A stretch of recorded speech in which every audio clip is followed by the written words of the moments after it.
Hello there guys, welcome to another of my live videos, and today on this video just going to give you my season preview regarding Manchester United and all that. So I do believe this season Manchester United will have a better season, of course, than what we currently saw last season, because last season was a huge disappointment. We finished 6th. Obviously, we didn't currently win any silverware, and of course we failed to qualify for the Champions League. But I do believe our expectations this season probably will be to finish in the top 4, maybe win some silverware as well, and obviously we do know that Ole Gunnar Solskjaer has got to exceed these expectations. Well, I'm very sceptical at the moment of Manchester United winning the league. I don't think we're going to win the league in the next couple of seasons at least, because analysing our current squad at the moment, it isn't currently good enough. It was good that Ole Gunnar Solskjaer, of course, recommended 3 new additions to the squad. Obviously he brought Daniel James in, he brought Wan-Bissaka in, of course, and Wan-Bissaka, of course, is going to be our first choice right back this season, and of course he brought that experienced centre half in through Harry Maguire, and of course Harry Maguire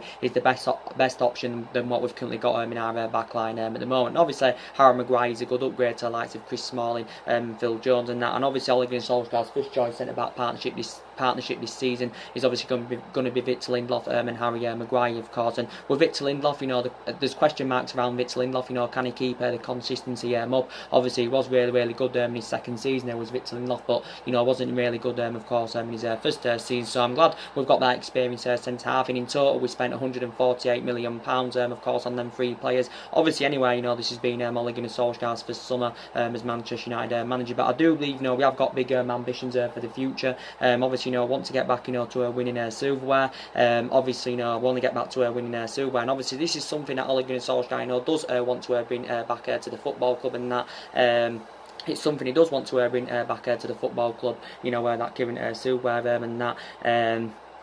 And so we have got big ambitions for the current future. But like I said, I'm a bit disappointed, that we didn't, get all our, priority targets, throughout the course of the summer transfer window. Obviously, I'm disappointed, that we didn't get that midfielder in, because I did say, we needed a couple of new additions in that current midfield, and that obviously for the majority of the summer as well, we had been in search for the right winner. But hopefully, Ole Gunnar Solskjaer, can bring back the winning mentality to Manchester United. But I do believe this season, that Manchester United are going to have a much better season than that. I do believe the squad is good enough for the top 4 finish. And I'm I'm exceedingly excited to see what the young players can produce and deliver this season, because I do believe the young players will get their opportunities. Obviously we do know Mason Greenwood, he's been assured more playing time this season. I thought Mason Greenwood was very impressive throughout pre-season. That I think Chon he's going to get his opportunities this season. I think the likes of McTominay, Pereira and Fred, I think they'll probably step up this season as well. Obviously McTominay did well throughout pre-season. With Fred, he did well throughout pre-season, but I'm still very sceptical about Fred, McTominay and Pereira. I still don't know if they've got all the attributes to currently succeed at Manchester United and that. But obviously with Fred, I've got an element of concern about him, because he hasn't performed to the same standard level as he did do at Shakhtar Donetsk, because he was really good at Shakhtar Donetsk, but he hasn't really replicated this since he did make the move to Manchester United. He did well towards the back end of last season, but let's be honest, Fred never really got the chance under Jose Mourinho, and we did pay £50 million for him of course last summer. With Pereira, I think we've seen glimpses of how good he can be. He did well on his loan spells with Granada and Valencia, but I think he'll get his opportunities this season. And with McTominay, he's still got a hell of a lot of development in him, so I've got concerns about that midfield, especially if Paul Pogba is to get injured this season. Of course, obviously Paul Pogba's future still remains uncertain and that at the football club, but I was excited about the prospect of a midfielder coming in, playing alongside Pogba in our midfield. And it's a shame that we didn't get Bruno Fernandes, but I did say the players that we was in for throughout the course of the summer transfer window, I do believe we will revive our interest in them back in January. But the good news, there's been a lot of good news regarding Manchester United and Ole Gunnar Solskjaer. Obviously Ole Gunnar Solskjaer has been assured he will not be fired as Manchester United manager, regardless of what happens this season, as long as we're not in relegation, or we're not in mid-table. I think Ole Gunnar Solskjaer's job is safe for this season at Manchester United. And obviously a lot of the Manchester United fans have criticised the board. They've also criticised Ed Woodward, because obviously Ole Gunnar Solskjaer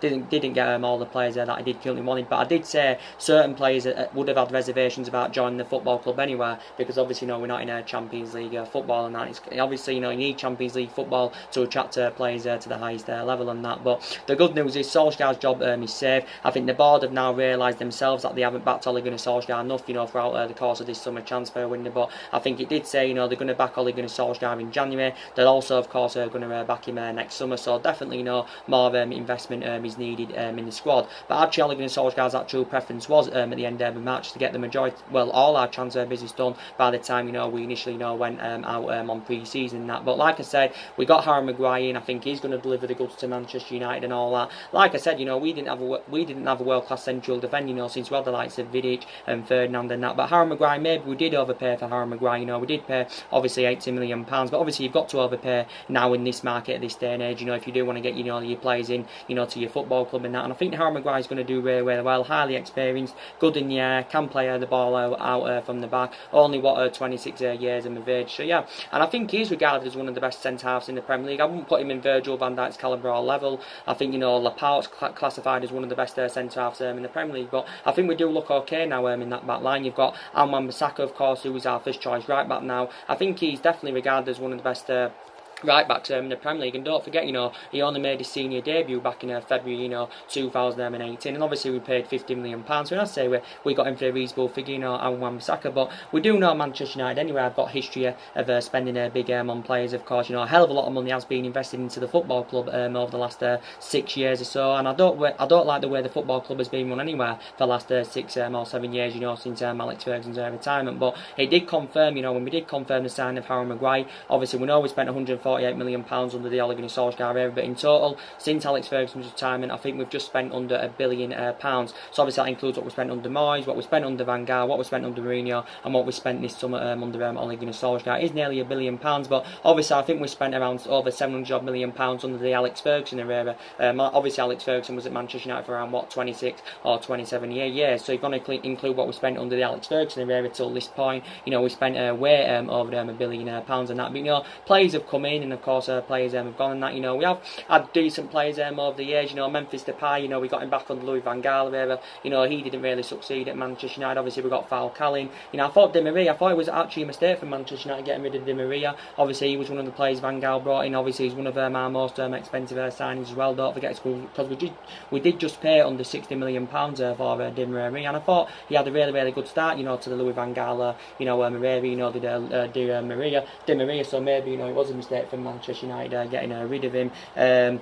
Like I said, though, a hell of a lot of money has been invested into the football club. But like I said, analysing this current squad, the majority of this squad is not only Gunnar Solskjaer's, because there's only 3 players there that are his, so he's still inheriting 11 of Jose Mourinho's players. We know there's still some players here from the Louis van Gaal era he's inheriting. There's still Matt here from the David Moyes era. There's still players here, of course, from the Alex Ferguson era, and there is long-serving players here now. There has been long-serving players at the club that, of course, have currently left. Since Ole Gunnar Solskjaer's arrival, 4 players have departed the football club. Obviously, Valencia left at the end of last season after he served 10 years with Manchester United. Obviously we do know Ander Herrera left the club. He served 5 years at the club. Obviously Marian Fellaini left the club. Recently, early on this week, Romelu Lukaku, of course, left the football club. And Ole Gunnar Solskjaer give his overarching view on Lukaku's departure, and he even said it was time for Lukaku to go. He did mention that he had a good relationship with Romelu Lukaku, but obviously now it's good because we've generated a substantial amount, for the flop basically. There's some Manchester United fans saying, we don't need a replacement for Romelu Lukaku, because actually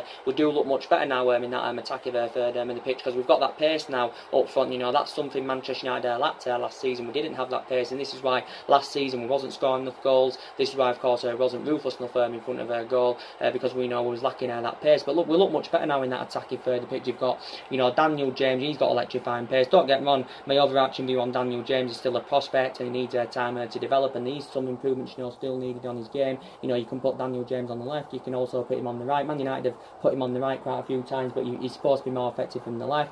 We've got the likes of Martial and Rashford. The good news about Martial is he has been given that number 9 shirt, and I did say he fulfills that number 9 role, really, really well. He looks more effective in that central position. That obviously got proven throughout pre-season and all that. And I think there is certain players that do need to improve this season for Manchester United. I think Martial needs to improve, Rashford needs to improve, because they was inconsistent towards the back end of last season. Well, the last couple of months of last season, should I say, that Martial and Rashford, were very, very inconsistent.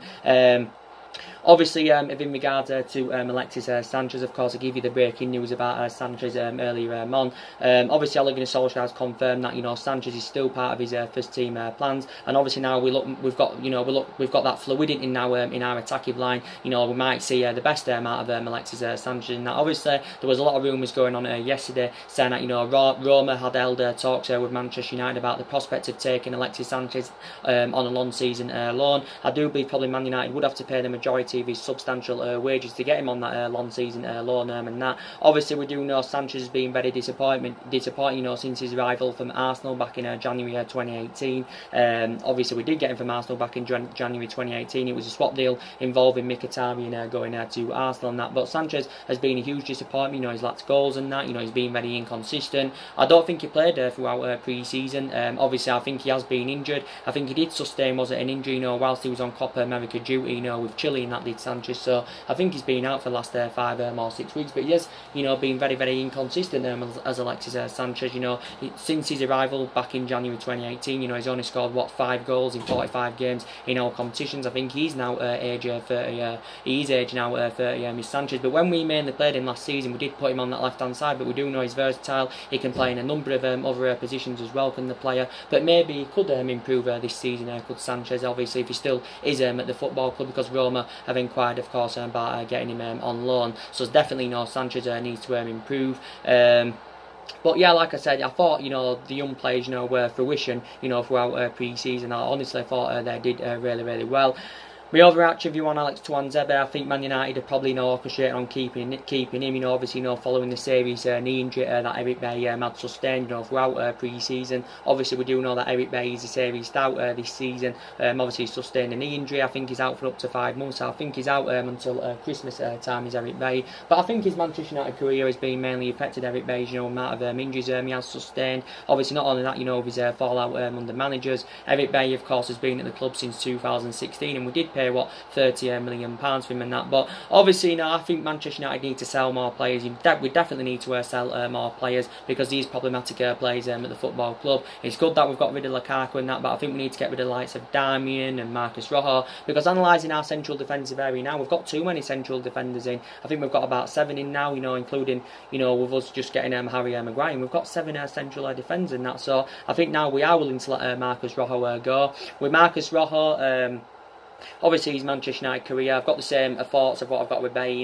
His Manchester United career has been mainly affected with the amount of injuries he has sustained. We saw glimpses of how good Rojo can be, throughout pre-season, because he did get given his chance. But like I said, I think his career has been mainly affected with the injuries sustained. Obviously, hasn't been first choice anyway. Don't forget, Rojo can play centrally. He can also play on the left-hand side, as he did do quite a few times towards the back end of last season. I think he's made about 72 or 73 appearances in the Premier League for Manchester United since his arrival back in 2014, 2015. Just got under 2 years left on his contract. But don't forget, we can still negotiate the sale of players until the 2nd of September. We do know now Everton can't get Rojo, but Everton, were in for him and that, I think, on deadline. I think also, Everton had a loan bid turned down for Chris Smalling earlier on this week as well. But obviously, Everton didn't get him. I think we put around a £25 million valuation on Marcus Rojo. But like I said, I think we've got to get rid of at least one central defender in that. Obviously, now with Harry Maguire coming in, obviously,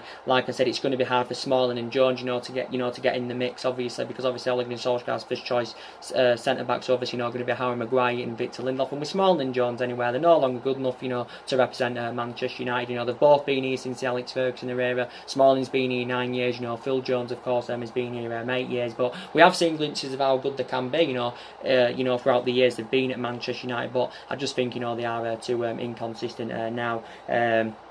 Like I said, in regards to Wan-Bissaka, he's had a fantastic start to his Manchester United career. He was really, really good, throughout pre-season. And obviously, Ash Young's going to be obviously the backup option now. Obviously, you've got Diego Dalot, don't forget, at that right back position. But you can also put Diego Dalot as a right winger. We've also got Matteo Darmian and that. But obviously, Wan-Bissaka is going to be our first choice right back this season, which is absolutely fantastic. Obviously, we've also got Luke Shaw as well. Don't forget, obviously, Luke Shaw is our first choice left back. Luke Shaw's performances were very, very, very good last season, because he did win the double player of the season, reflecting on his impressive performances. But I haven't got any concern of elements on that left-hand side, because I think, we do look very, very good on that left-hand side. But like I initially said, I thought we'd need a replacement for Lukaku. Obviously, we'd identified quite a few targets who could have replaced him. We looked at Inaki Williams from Atletico Bilbao. We looked at Wissam Ben Yedder from Sevilla during the window. We also looked at Mandzukic from Juventus and that. But some people are saying now with Mason Greenwood upcoming and that, and Chong upcoming, we don't even need a replacement for Romelu Lukaku. And I do believe this season that Rashford and Martial, are going to do really, really well. But Rashford, don't get me wrong, he can play out wide, he can play centrally. You've got Martial that can play centrally, or of course, can play out wide. But analysing our squad, it is a pretty decent squad, but it just isn't good enough yet, to mount any kind of title challenge up. But I have been infuriated in the last 5 or 6 years with Manchester United. Obviously, we have been very inconsistent, but the main factor reason why I've been inconsistent, because obviously, we've been mismanaged. This is the main factor reason, of course, why we have been underachieving, and we have lacked silverware in the last 5 or 6 years. Obviously, won the FA Cup back in 2016. That was under Louis van Gaal. Won the Europa League and League Cup. Obviously, that came in Jose Mourinho's first season. But like I said, we've had different managers with different philosophies, and hopefully, it works out under Ole Gunnar Solskjaer, because I do love Ole Gunnar Solskjaer a lot. Even if it goes wrong this season, I hope he can still remain in the job like he has been assured anywhere, because I love him a lot. And obviously, we haven't got the structure to keep sacking managers. Don't forget, we've already sacked 3 managers, since Alex Ferguson's retirement and that. But like I said, we have been inconsistent for the last 5 or 6 years, and when we had Jose Mourinho, I've already given you the reasons, the couple of main factor reasons why it didn't work out on him, because obviously reflecting back last summer, the board weren't, back in the signings that Jose Mourinho wanted to recommend into the football club, because his actual priority was last summer, to recommend an experienced centre-half in. And obviously, he had bad disputes with the board, he had bad disputes with the players. And under Jose Mourinho, it was part of the bus football.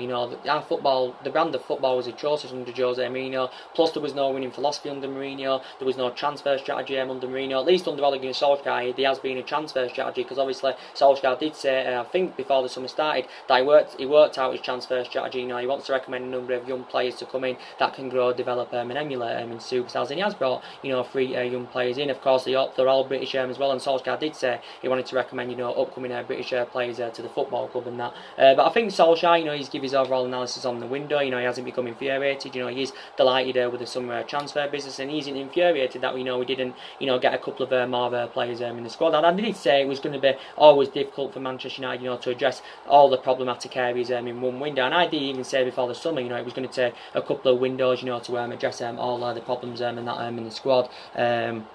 But like I said, I think we're definitely going to have a better season this season. But it's very imperative, that we do qualify for the Champions League this season, indeed. But like I said, we are still one of the biggest clubs in the world. Obviously, we've got a fantastic stadium. Obviously, we've won 13 Premier League, 20 all in all. I think we're actually, the only team. Well, we did, win 3 titles, back to back. Back in 2007, 2008, and 2009. And obviously, if Manchester City win the league this season, they can match that as well. Obviously, one of the club's greatest achievements was obviously back in 1999, of course, when we did win the treble. Obviously, Liverpool won yesterday by 4 goals to 1 against Norwich. Manchester City won comfortably today away at West Ham by 5 goals to 0. So good starts for Liverpool and Man City.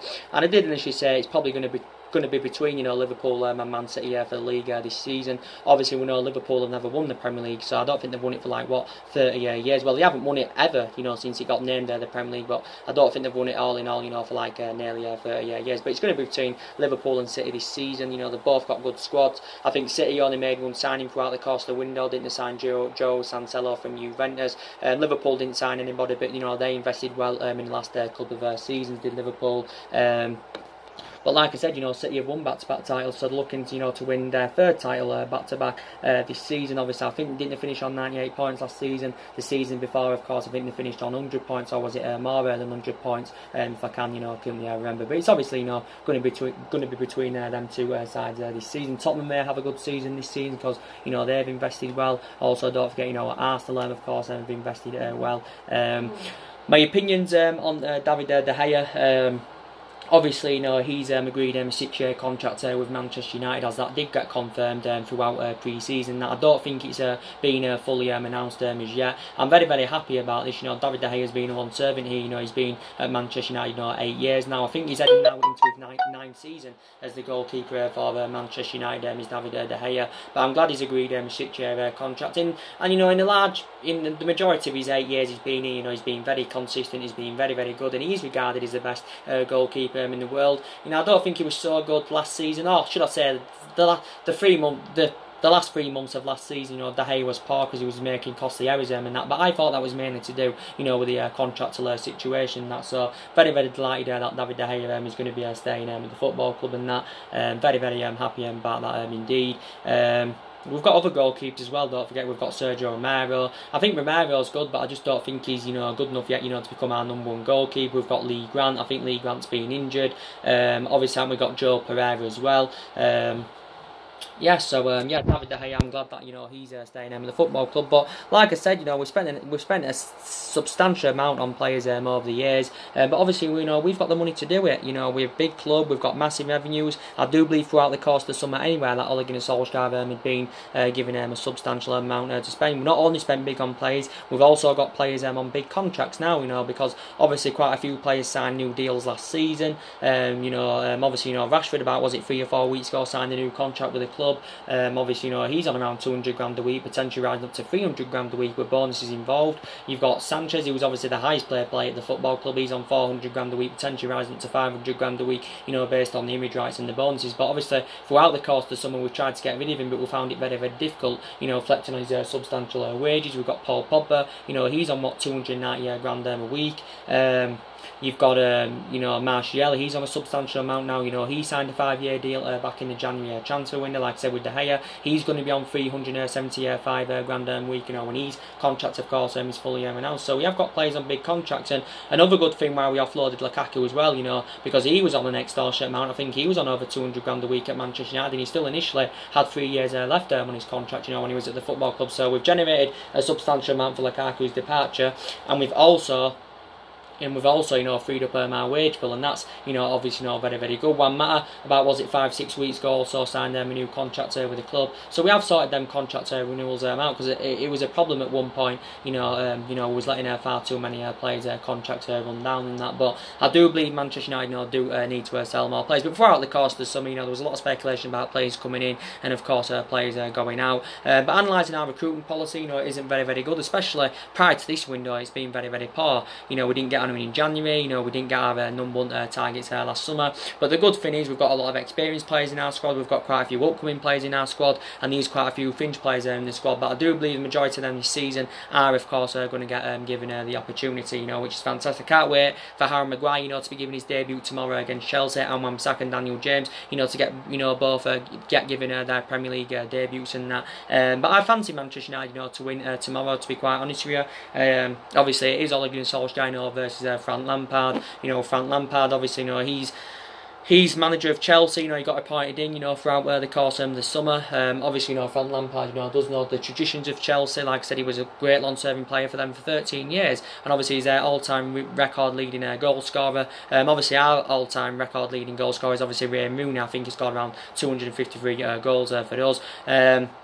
But obviously, this is the first meeting between Manchester United and Chelsea, where both managers, used to play for their old respective clubs, and it's obviously, the first meeting between Man United and Chelsea on the opening day of the Premier League season since 2004 and 2005. So that's around, 13 or 14 years ago. But we usually do well against Chelsea at Old Trafford. We haven't got a good record against them. That's something else, we need to improve on this season. That's something else we definitely need to improve on this season. Our top six, getting, the top 6 record, because it was poor last season, our record against the top 6 sides.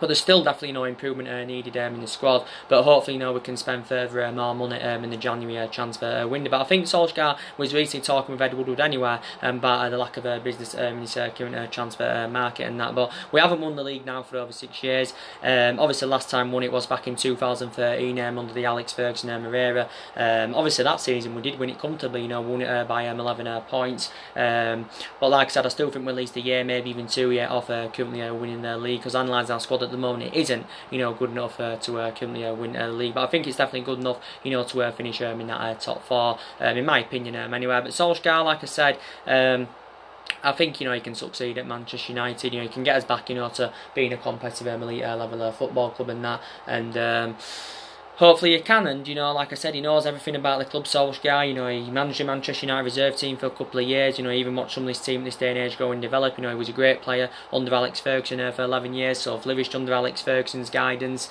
Like I said, he's got a bit of experience as manager. I think he's more experienced as a manager than Frank Lampard, because Frank Lampard only got into management last season with Derby. It was his first season in management last season with Derby. Obviously, you know, he did get them to the playoff final. Obviously, this is going to be Frank Lampard's managerial debut. This is going to be his managerial debut as well, the Premier League with Chelsea. But like I said, Chelsea have got quite a few problems. You know, they've got a transfer ban. They can't invest.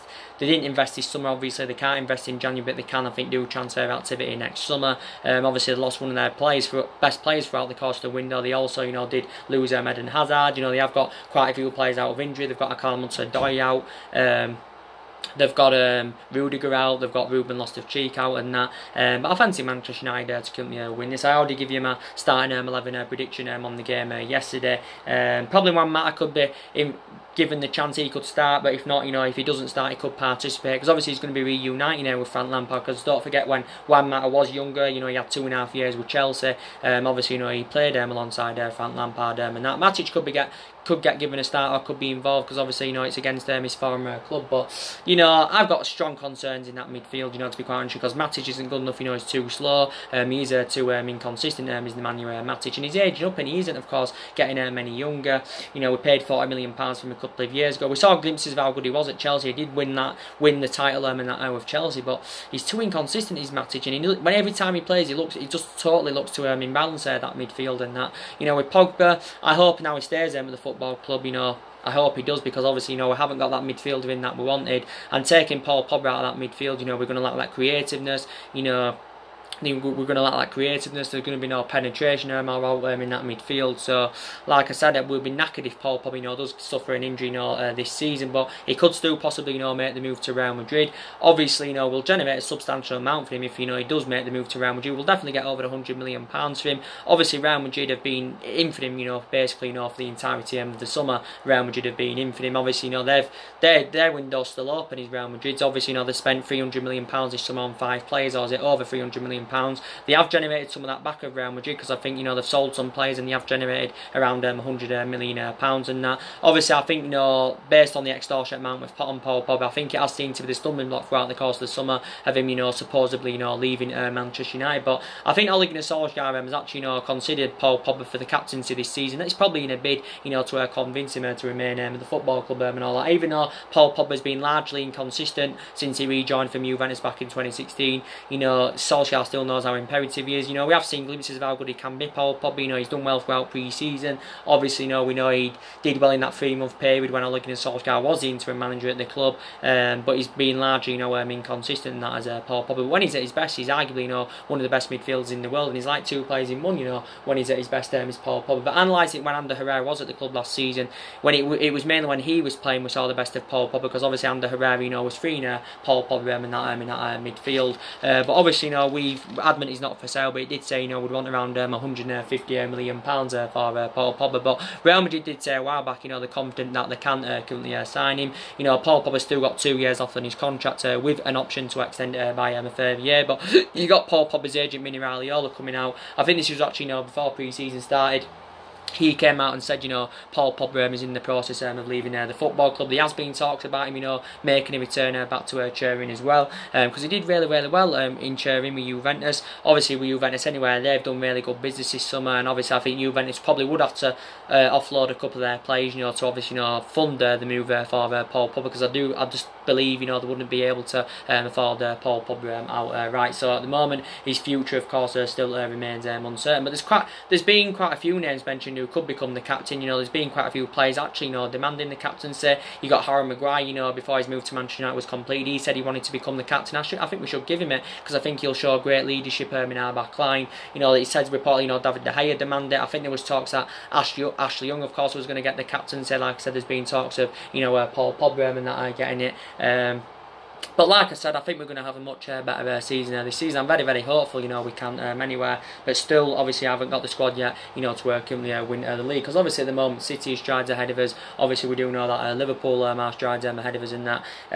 Obviously, in terms of the Champions League, we've won that 3 times. Obviously, we haven't won it, since 2008. Obviously, that came against Chelsea in Moscow, and that was actually one of the most iconic meetings between Manchester United and Chelsea. But we've got a bad record against Chelsea, especially at Stamford Bridge. We beat them last season in the FA Cup at Stamford Bridge. That was the first time we beat them, since 2012 and that. But like I said, this is my opinions on the upcoming players. I think they're gonna do really, really well at Manchester United. I think Greenwood's gonna do well. Chon should do well. But some Man United fans have orchestrated on maybe saying we should maybe loan a couple of young upcoming players out this season, because obviously it may be more beneficial for their future. It will gain them a bit more experience and all that. But yeah, I think we're going to have a better season this season. But I think it's very imperative that we win tomorrow. I know it doesn't really mean much because it's only the first day, but obviously, I want to get off to a great start in the Premier League season. But for me, the league's going to be this season between Manchester City and Liverpool. I think Tottenham are going to be up there. I think Arsenal definitely going to be up there. I think Arsenal will finish in the top 4 this season because I think they've invested really, really well. So yeah, I do think they will. I think my opinion on Wolves. We've got Wolves on the second game of the season. I think Wolves will maybe finish in the top 7 this season. They did well last season under Nuno Santo. They finished 7. I think, didn't they qualify, for the Europa League, Wolves, if I'm right. I think Wolves, will do well. They've invested well of Wolves. They've spent quite a bit of money of Wolves as well. I don't think Everton, did bad, throughout the course of the window. So they could finish in the top 10, Everton. My opinions on the likes of who may get relegated, I think probably Norwich will go back down. But Norwich actually, I heard, played quite well against Liverpool yesterday, even though they did lose 4-1. They did well in the second half, did Norwich. But they may not go down, but I think, if they don't, they've been near the relegation if they don't go down. Probably Sheffield United probably may go back down. But yeah, I can't give you my full predictions of the Premier League table. But I think we'll probably finish 4th or 3rd and that. And obviously back on the Alex Ferguson era, obviously we was a great side. Alex Ferguson had fantastic players, of course, and he was good at developing players. We always used to boss the transfer markets under Alex Ferguson. We had 26 or was it 27 years of success under Alex Ferguson. And that, so we had a great team under Alex Ferguson's generation. We had a great team under Alex Ferguson's generation. I thought, they blended in fantastically well in our attacking line back under Alex Ferguson. We was fantastic when we had the likes of Tevez, Rooney, Ronaldo and that. They were just absolutely fantastic players. I thought Vidic and Ferdinand were a fantastic centre-back partnership under Ferguson. I thought Evra was good. I also thought Gary Neville was fantastic as well. And I did initially say before we got Wan-Bissaka in, we didn't have a good defensive right-back, since we had Gary Neville. And I think actually Wan-Bissaka can emulate into a Gary Neville, if I'm going to be quite honest with you. I also thought under Alex Ferguson era, we had a good midfield in Scholes and Michael Carrick. They were 2 long-serving players at the club. Obviously, Carrick's one of the coaching staff now. I think he actually served, was it around 12 years at Manchester United? Obviously, he joined in 2006. Was it from Tottenham, if I'm right? And Scholes and Carrick though, they were a fantastic partnership in that midfield.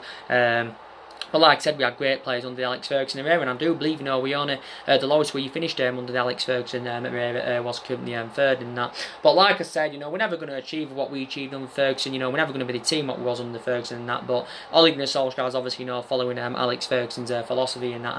And I do believe he was following a policy, as he was saying, that could prove what proved to be successful under Alex Ferguson. But I initially said if we didn't have Ole Gunnar Solskjaer now and say we had the manager to the highest level with a proven pedigree, they would still currently struggle with this Manchester United squad at the moment and that, because obviously it isn't good enough to win the league, but I think it's definitely good enough to finish in the top 4. So if we finish out of the top 4 this season, the way these basically no excuse. But we've got 2 hard fixtures. Our first 2 opening games are difficult. Chelsea a decent team, Wolves are a pretty decent team. They beat us twice last season at Molineux, don't currently forget.